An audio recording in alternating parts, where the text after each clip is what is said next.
দীর্ঘ ৯ মাস ধরে এভাবেই মই বেয়ে কিংবা গাছ বেয়ে বাড়ির ভেতর আসা যাওয়া করতে হচ্ছে বিধবা শামসুন নাহার ও তার পরিবারকে। কারণ বাড়ির চারপাশে বেড়া দিয়ে তাদের চলাফেরার স্বাভাবিক রাস্তা বন্ধ করে দিয়েছে প্রভাবশালীরা। শুধু তাই নয়, এই বসত ভিটা ছেড়ে চলে যেতে শারীরিক ও মানসিক নির্যাতনও চালানো হচ্ছে, এমন অভিযোগও করেছে ভুক্তভোগী এই পরিবার। শেখ হাসিনা পদত্যাগ করলো ৬ তারিখে, তো সে গন্ডগোল। আর ৭ তারিখে আমার মারধর করে আমার বাড়ির চতুর্ভাবে বেড়া দিয়া রাজ্যে ৯ মাস যাবৎ ময়দা উঠানামা করি। আমার রাস্তাঘাট বন্ধ, কর্মস্থল বন্ধ, পেটে ভাত, পরনে কাপড় আমার নাই, আমার ছেলের কর্ম নাই, সবকিছু আমার বন্ধ করে দিছে তারা।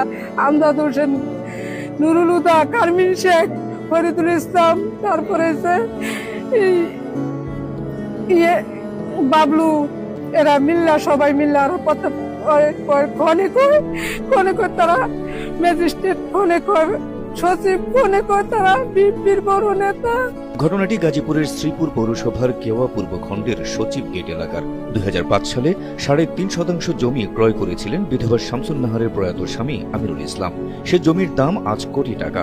ভুক্তভোগীরা বলছেন, ২০২৪ সালে সরকার পতনের পরপরই কোটি টাকার এই জমি দখল করতেই উঠে পড়ে লেগেছে প্রভাবশালীরা। মিথ্যে মামলা দিয়ে হয়রানি করছে পরিবারটিকে। বেড়া দেওয়ার আগে আমাদের নামে একটা মিথ্যা মামলা দিছে, মিথ্যা মামলা দিয়ে তারপর তারা বেড়া দিছে, বেড়া দিয়ে যাতে আমরা এই জায়গাটা ছুঁয়া পলায় যাওয়া লাগে। আমরা ৮-৯ মাস যাবত মিথ্যা মামলা ভোগান্তি হচ্ছি, ৮-৯ মাস যাবত এইভাবে কষ্ট করতেছি। চতুর্দিকে আমাদের কষ্ট, কোনো জায়গায় কোনো সমাধান পাচ্ছি না। টিএনও স্যারের কাছে গেছি, থানায় অভিযোগ করছি, পরে এসিলেন্ট স্যারের কাছে অভিযোগ করছি, কোর্টে মামলা করছি, কোনো জায়গাতে কোনো সমাধান পাচ্ছি না।